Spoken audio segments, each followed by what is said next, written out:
Welcome back to GRK law associates. நான் உங்கள் advocate Rajkumar, Chennai high court. இன்றைய பதிவில் என்ன பார்க்க போகிறோம் அப்படின்னு பார்த்தீங்க அப்படின்னா, திருமண உறவில் ஏமாற்றுபவர்களுக்கு என்ன மாதிரியான தண்டனைகள் கிடைக்கும், அதனுடைய பிரிவு என்ன, அதை தான் பார்க்க போகிறோம். அதாவது பார்த்தீங்க அப்படின்னா, இருமணமும் சேர்ந்து திருமணம் நடக்குது.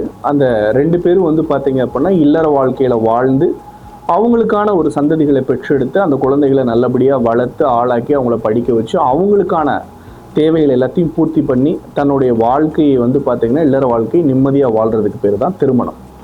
ஆனால் இன்றைய ட்ரெண்டிங்கில் என்ன போயிட்டுருக்கு அப்படின்னா, நல்ல வசதியான ஆண்களை ஏமாற்றி திருமணம் செய்து ஒரு குழந்தை பெற்றுக்கிறது.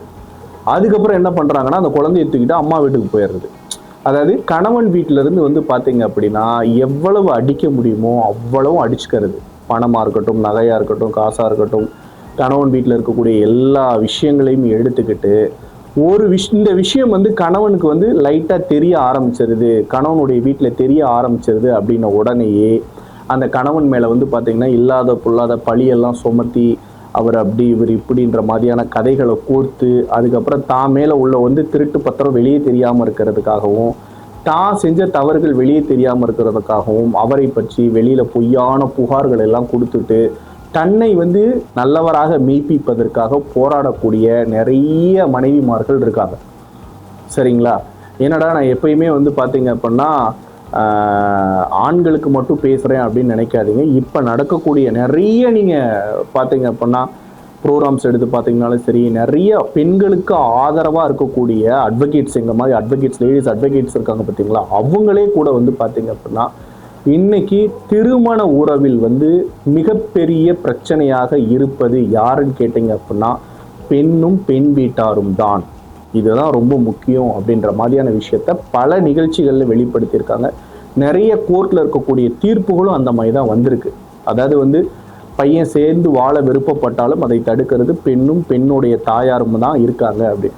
அப்போ ஒரு பொய்யான ஒரு உறவு முறையில் ஒரு திருமணம் செய்து அந்த திருமணத்தின் போது பார்த்தீங்க அப்படின்னா அந்த மணமகனிடமிருந்து, அதாவது கணவனிடமிருந்து எல்லா விதமான சந்தோஷங்களையும் அனுபவித்து விட்டு பணம் நகை இந்த மாதிரியான எல்லாம் செஞ்சுட்டு கடைசியில் எல்லாத்தையும் எடுத்துகிட்டு அவங்க அம்மா வீட்டில் போய் உட்காந்துக்கிட்டு கணவனை பிளாக்மெயில் பண்ணுறது, த்ரெட்டல் பண்ணுறது, ஃபேமிலியை வச்சு பார்த்திங்கன்னா வெளியில் அவதூறு பரப்புறது, இந்த பொய்யான திருமணத்தை செய்யக்கூடியவங்களுக்கு BNSS சட்டம் 498 படி பார்த்திங்க அப்படின்னா குறைந்தது 2 ஆண்டுகள் தண்டனையும் அதுக்கப்புறம் பார்த்தீங்க அப்படின்னா அதோட ப்ளஸ் அபதார தொகையும் பார்த்தீங்க அப்படின்னா கண்டிப்பாக இருக்குது.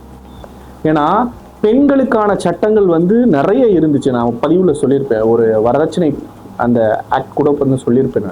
அதில் நிறைய பேர் எனக்கு கமெண்டில் போட்டிருந்தாங்க, சார் ஆண்களை பற்றி பேசுகிறதுக்கு யாருமே இல்லை, நீங்கள் ஒருத்தர் தான் கரெக்டாக பேசியிருக்கீங்க. ஏன்னா IPC செக்ஷன் இந்திய தண்டனை சட்டத்தை பொறுத்தவரையும் பார்த்தீங்கன்னா நிறைய விஷயங்கள் இருந்துச்சு. ஆனால் இப்போ இந்த BNSSல ஆண்கள் பாதுகாப்புக்கும் ஆண்களுக்கான சட்டங்களும் நிறைய வந்துருச்சு. ஏன்னா பெண்கள் பார்த்தீங்கன்னா எதுக்கு எடுத்தாலும் ஆண்களை புகார் சொல்லி ஆண்கள் மேலே பழி சுமத்தி இந்த சமுதாயத்தில் கண்ணீர் வடித்து நிறைய விஷயங்களில் தப்பிச்சிடுறாங்க. ஓகேங்களா? நான் நடக்கிற உண்மைகளை மட்டும் சொல்கிறேன். நான் அப்படிங்கும்போது பார்த்தீங்கன்னா எல்லா விதத்துலையும் வாழ்க்கையில் பாவப்பட்டு போகிறது யாருன்னு கேட்டிங்கன்னா ஆண்கள் மட்டும்தான். அந்த ஆண்களுக்கும் சட்டங்களை கரெக்டாக கொண்டு வந்தது எதுன்னு கேட்டிங்கன்னா BNSS மட்டும்தான் கொண்டு வந்திருக்காங்க. அதனால் பொய்யான திருமண உறவில் வாழ்ந்து கொண்டு எல்லாம் செஞ்சு அதுக்கப்புறம் பார்த்தீங்க அப்படின்னா அந்த கணவன் வீட்டாரை மொத்தமாக ஏமாற்றிட்டு போகிறவங்க அந்த மணப்பெண்ணுக்கும் சரி, அந்த பெண்ணுக்கும் சரி, அந்த பெண்ணுடைய தாயார் அவங்க குடும்பத்துக்கும் சரி, அதை சட்டப்பூர்வமாக எல்லாத்தையும் நிரூபித்தாங்க அப்படின்னு கேட்டிங்க அப்படின்னா 2 வருஷம் கண்டிப்பாக ஜெயில் தண்டனை, அதுக்கப்புறம் ப்ளஸ் அபதாரம் இருக்குது.